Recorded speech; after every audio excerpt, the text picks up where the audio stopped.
ikitokea mtu ana nia kukusaidia na ana uwezo wa kukusaidia, utakuwa tayari? Kakaangu, mimi niko tayari. Basi sawa,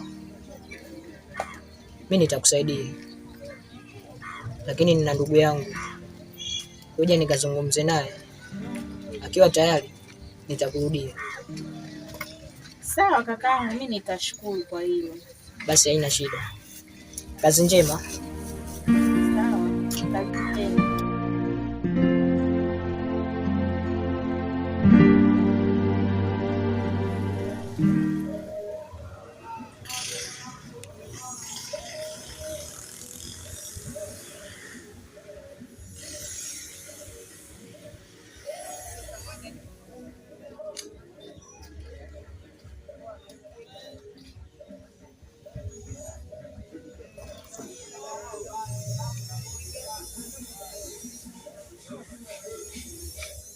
Aivan, bora ulipokuja, maana nimekusubiri sana.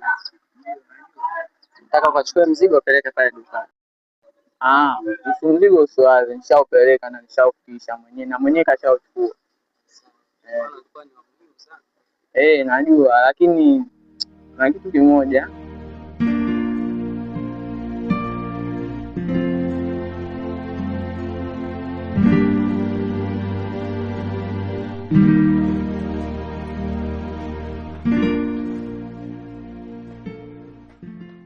Vipi, mmeshindaje hapa? Salama. Shikamoo dada. Marahaba dogo zangu, mko poa? Poa kabisa. Mmeshakula? Tumeshakula. Vipi hapa, mbona pamefungwa? Na nyie hampoi? Nimekuja na habari njema kutoka huko kazini kwangu. Niambie basi. Wakati nipo pale nauzauza matunda mwenyewe, nawaza hayo matunda yataishije. Ghafla akaja mkaka akanionyesha maparachichi pamoja na ndizi. Nikawa nimemfungia, na badala tu ya kumfungia, wakati anakula lile parachichi akaniambia hivi vipi hapo dada, umeolewa? Nikamwambia mimi sijaolewa, nina mtoto mmoja. Ananiambia vipi nyumbani hapo unaishije? Yani kifupi tu akaniuliza kuhusu hapa nyumbani, na mimi nikaanza kumuelezea kadri tunavyoishi. Nikamwambia sisi tuko wanne pale nyumbani, mimi mwanangu, mdogo wangu pamoja na kaka yangu. Anasema hivi, mdogo wako ana umri gani, kaka yako ana umri gani? Nikamuelezea kila kitu, na baada ya hapo sasa akasema kwamba ikatokea mtu anataka kuwapa msaada, je, mpo tayari? Nikamwambia kakaangu, kwa jinsi tunavyoishi pale nyumbani, nikamwambia mimi niko tayari kabisa.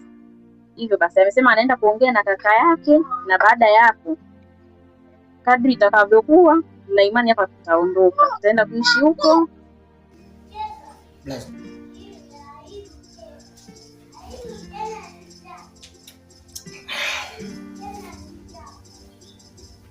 Samahani kwa maneno nitakaozungumza, kwa sababu yani wakati huu na mpaka sasa bado sijakuelewa kabisa. Yani naona umebadilika sana ndugu yangu, maana ilikuwa sio kawaida yako kulala nje, lakini nashangaa leo umelala nje.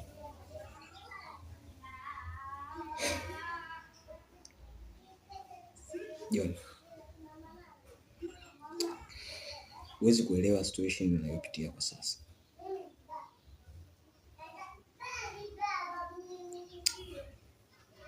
Kipindi hichi napitia katika wakati mgumu sana. Huo ni wakati gani blaza ambao unapitia wewe na ushinde kumshirikisha ndugu yako? Naelewa tupo wawili tu hapa, jambo lako ni jambo langu. Chochote kinachokusibu wewe lazima mimi nikifahamu.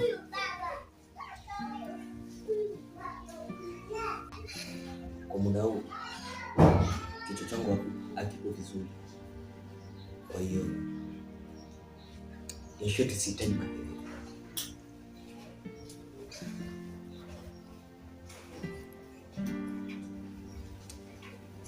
Kama kuna jambo lingine Ongea baadaye.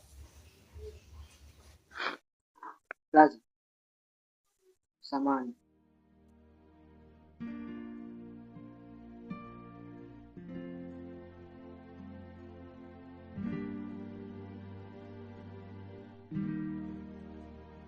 Ni kwamba jana nilitoka. Sasa katika pilika zangu kuna binti mmoja nilikutana naye, ni muuza matunda, na katika kuhojiana naye yule binti nikaona kabisa anahitaji msaada, so nikaona si vyema nikushirikishe. Kama kutakuwa kuna uwezekano wa kuja kuishi hapa nyumbani kwetu, basi tumkubalie.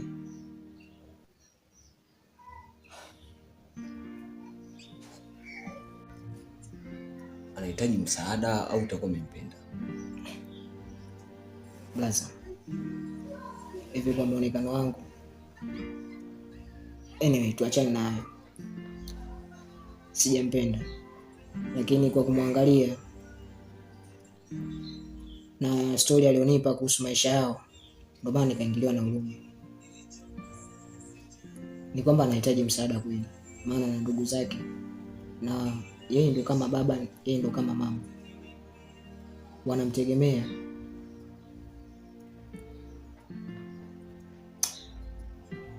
Basi sawa. Yeye anaishi wapi? Ni hapo tu chini, sio mbali sana. Basi mwambie aje nionane naye. Basi sawa. Mimi bwana.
Vipi, nimekuchosha? Hapana. Maana nimekusubirisha kweli. Ni kawaida. Wale wanaifuatilia hiyo series. Ya, nzuri. Hata mimi naipenda sana. Kwa sababu ni series fulani hivi inafundisha.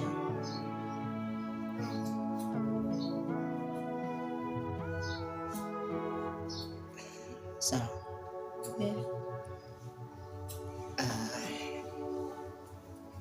Nakumbuka kabla sijaenda shule kuna swala nilikueleza. Ndio, nakumbuka. Okay. Vipi mwafaka yake? Kwa kweli uliondoka ni muda mrefu. Kwa unavyoniambia hivyo ni yani kama ndo unaanza mara ya kwanza.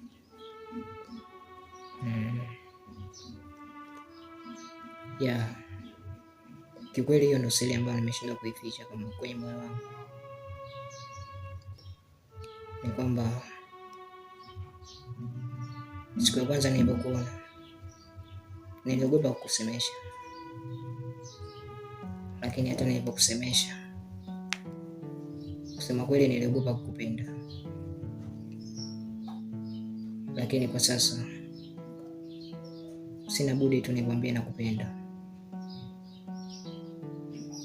na pia nipo tayari kuukaribisha kwenye utawala moyo wangu. Yaani wewe uwe malkia wa moyo wangu, usitawale hisia zangu. Hivi kaka yako yupo? Kuhusu swala la blaza wangu, hilo ondoa shaka, kwa kuwa blaza wangu mwenyewe anaelewa. Sawa. Unanipenda?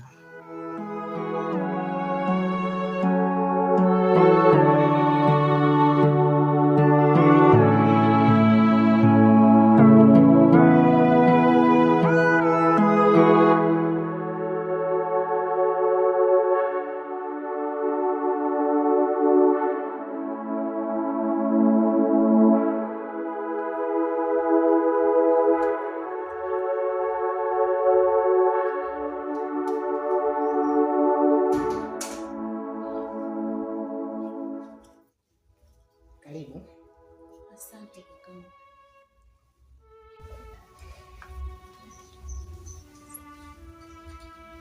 Karibu. Naweza kaketi. Jisikie huru. Sawa. Basi ngoja mimi nikamwite blaza.